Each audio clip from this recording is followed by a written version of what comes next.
Hello and welcome to the latest episode of Under the Radar with Tim Peacock, where this time we're singing the praises of an understated classic from the early 1980s, a landmark indie pop record still capable of beguiling listeners today. The record we're homing in on is called Embrace the Herd.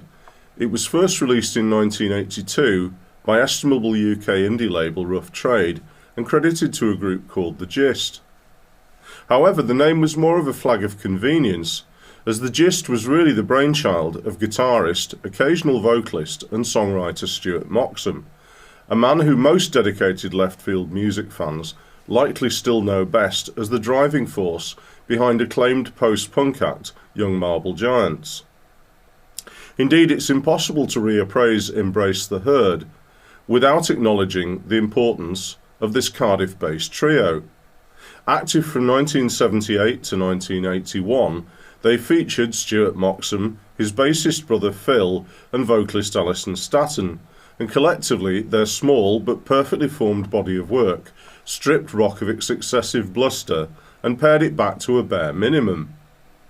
Usually shaped by Stuart's edgy guitar figures or else shrill, playful organ riffs, and further embellished by Phil's clipped melodic bass lines, Alison's coolly dispassionate vocals and primitive drum machine rhythms, Young Marble Giants sounded radical even when stacked up against groundbreaking post-punk contemporaries such as Gang of Four and the pop group. Nowadays, they tend to be cited as champions of lo-fi recording, but that term wasn't really in the lexicon back then. Besides, YMG's lone studio album, Colossal Youth, wasn't lo-fi.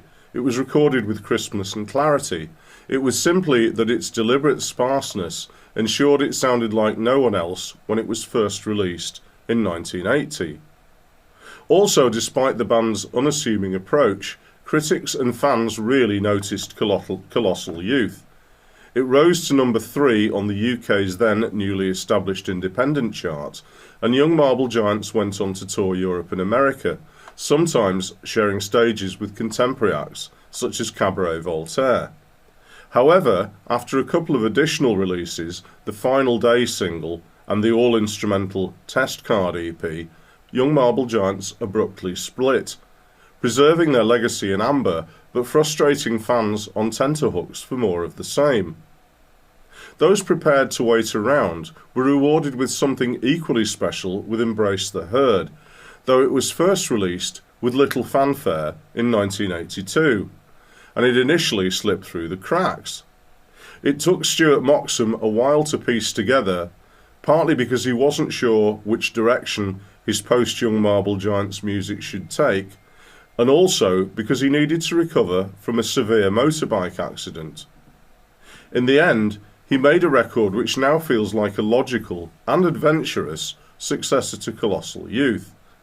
However, while Embrace the Herd was credited to The Gist, it was really a loose collective of musicians, with friends and colleagues, including members of This Heat, Swell Maps drummer Epic Soundtracks, and music journalist and sometimes Flying Lizard singer Vivian Goldman, adding contributions to Moxham's songs, many of which he laid down at home on a basic 4-track recording setup. Nonetheless, Embrace the Herd isn't a sop to lo-fi recording, and it sounds perfect just the way it is. Its obvious standout is the superb Love at First Sight, a delightful indie soul classic built upon Moxham's tight, Steve Cropper-esque guitar riff and his lovelorn vocal, though there are several more drop-dead gorgeous pop songs, not least Public Girls and the shimmering Hypnotic Clean Bridges. The latter a Young Marble Giants reunion of sorts, as it also features bass from Phil Moxham and Alison Staton contributing vocals alongside Wendy Smith and Vivian Goldman. But there's so much more to enjoy too.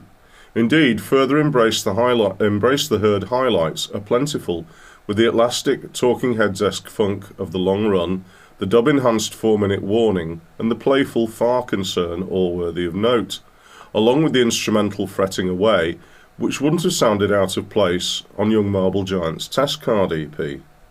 Yet, despite its inherent quality, Embrace the Herd was ignored by the multitudes.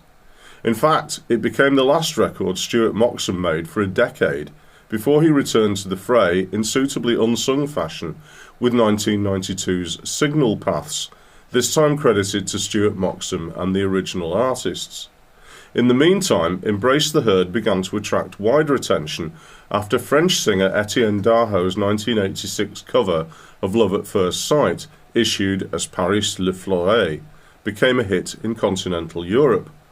British shoegaze stars Lush also covered the song for their 1994 EP Hypocrite, by which time Young Marble Giant's catalogue was also reaching new fans after Nirvana's iconic frontman Kurt Cobain repeatedly sang their praises, and his wife Courtney Love's band Hole covered Colossal Youth classic Credit in the Straight World.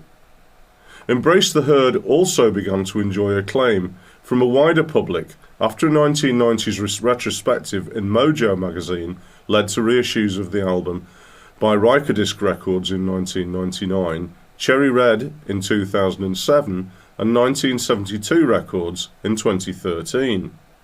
Interest in the album again spiked after Young Marble Giant's high-profile reunion show at the David Byrne curated Meltdown Festival in London in 2015, and that event has since led to several excellent archival releases of previously unreleased Stuart Moxham songs, many originally intended for the Gist. These songs filled up two acclaimed retrospectives, Holding Pattern in 2017 and 2020's Interior Windows.